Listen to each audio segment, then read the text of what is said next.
오늘도 말씀으로 하루를 시작하는 여러분의 삶에 주의 은혜와 평강이 가득하기를 주의 이름으로 축복합니다. 오늘 함께 나눌 말씀은 열왕기상 2장 13절부터 25절 말씀입니다. 학기세 아들 아도니아가 솔로몬의 어머니 밧세바를 찾아왔다. 밧세바가 좋은 일로 왔느냐 하고 물으니 그는 좋은 일로 왔습니다 하고 대답하였다. 그러면서 그가 말하였다. 드릴 말씀이 있습니다. 밧세바가 대답하였다. 말하여라. 그러자 그가 말하였다. 어머니께서도 아시다시피 임금자리는 저의 것이었고 모든 이스라엘 사람은 제가 임금이 되기를 바라고 있었습니다. 그런데 그 임금자리는 주님의 뜻이 있어서 이제는 아우의 것이 되었습니다. 이제 어머니께 한 가지 청할 것이 있습니다. 거절하지 말아주시기 바랍니다.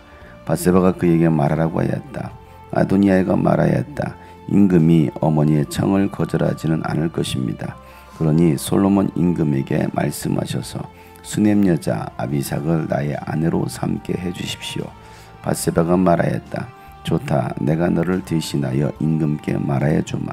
그리하여 밧세바는 아도니아의 청을 대신 말하여 주려고 솔로몬 왕을 찾아갔다. 왕은 어머니를 맞이하려고 일어나서 절을 한 뒤에 다시 자리에 앉았다. 그리고는 어머니에게 자리를 구원하여 자기 옆에 앉게 하였다. 그러자 밧세바가 말하였다. 나에게 한 가지 작은 소원이 있는데 거절하지 않으면 좋겠소. 왕이 대답하였다. 어머니 말씀하여 보십시오. 거절하지 않겠습니다. 밧세바가 말하였다. 수넴 여자 아비삭과 임금의 형 아도니아를 결혼시키면 좋겠소. 그러자 솔로몬 왕이 어머니에게 대답하였다. 아도니아를 생각하신다면 어찌하여 수넴 여자 아비삭과 결혼시키라고만 하십니까? 그는 나의 형이니 차라리 그에게 임금의 자리까지 내주라고 하시지 그러십니까? 또 아도니아만을 생각하여서 청하실 것이 아니라 그를 편든 아비아달 제사장과 스루의 아들 요압을 생각하여서도 그렇게 하시지 그러십니까? 솔로몬 왕은 주님을 가리켜 맹세하였다. 아도니아가 자기 목숨을 걸고 이런 말을 하였으니 그의 목숨을 살려두면 하나님이 나에게 벌을 내리시고 또 내리실지도 모릅니다. 이제 주님께서 나를 세워 아버지 다윗의 자리에 앉게 하시고 말씀하신 대로 나를 시켜서 왕실을 세워주셨으니 주님의 살아계심을 두고 맹세합니다. 오늘 아도니아는 반드시 처형당할 것입니다. 솔로몬 왕이 여호야다의 아들 브나야를 보내니 그가 아도니아를 쳐 죽였다. 아멘. 다윗이 이스라엘 왕으로 있다가 그가 이제 나이가 들어 죽었고 솔로몬에게 그 왕위를 이어줬습니다. 어떻게 보면 이스라엘의 그 어마어마한 그 나라를 물려받은 솔로몬에게는 큰 부담감이었을 것입니다. 그럼에도 불구하고 하나님께서 솔로몬에게 이 이스라엘이란 이 나라를 줬기 때문에 하나님께서 이 솔로몬을 통해서 이 이스라엘 민족을 잘 다스리게 하십니다. 그래서 왕권이라는 것은 하나님께서 위임해 주시는 것이지 사람의 힘으로 그 왕권을 이어받는 것은 아니라는 사실입니다. 그럼에도 불구하고 솔로몬이 왕이 되기 전에 다윗의 아들이었던 아도니아가 스스로 왕이 되었었습니다. 자신을 따르는 몇몇 사람을 선동해서 왕의 즉위식을 했던 것이죠. 그러나 그것은 결코 하나님의 뜻이 아니었습니다.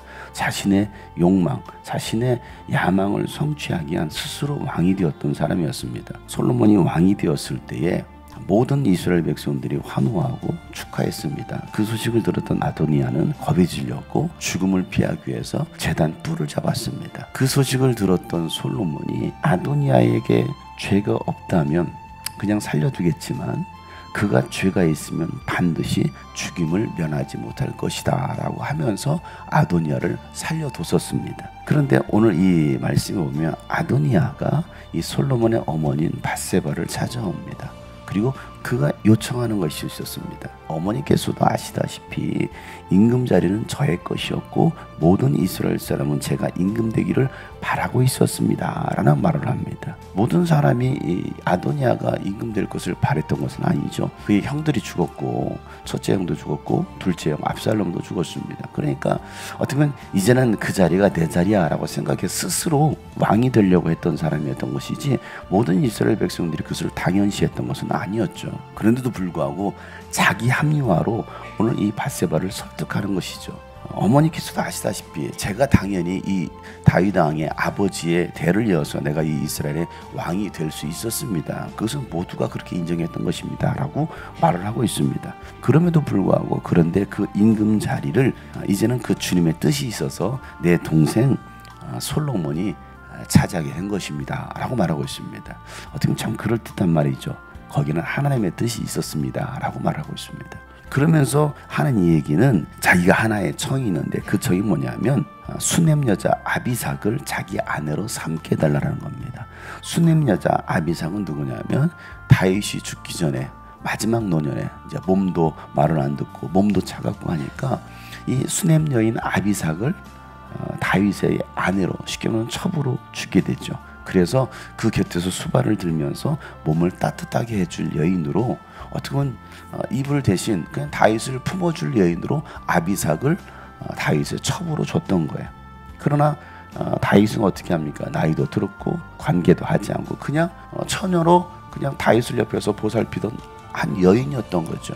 근데 이제 다윗이 죽었으니까 그 여인을 자기에게 달라는 거예요. 아도니아의 이 말 속에는 숨은 의도가 있었던 겁니다. 기회를 엿봐서, 왜냐면 다윗의 아내를 취함으로 내가 그 다윗의 왕권을 이어받겠다라는 그런 숨은 악한 의도가 있었던 거예요. 기회를 엿봐서 내가 언젠가는 다시 내가 이 이스라엘의 왕이 되겠다라는 그 요청이 오늘 바로 수넴 여인을 자기에게 아내로 달라는 그 요청이었던 겁니다. 말로는 주님의 뜻이 있어서 솔로몬에게 왕위를 이어받았지만 이라고 말을 합니다. 악한 사람들 가운데는요, 교회 안에서도 보면 자꾸 주님의 뜻이라는 말을 써가면서 교묘하게 기회를 엿보는 그런 기회주의자들이 있습니다. 교회 안에서도 그래요. 교회 안에서도 이게 하나님의 뜻이라고, 하나님의 뜻이라고. 근데 사실은 그게 하나님의 뜻이 아니죠. 근데 말로는 하나님의 뜻이라고 말하는 사람들이 있어요.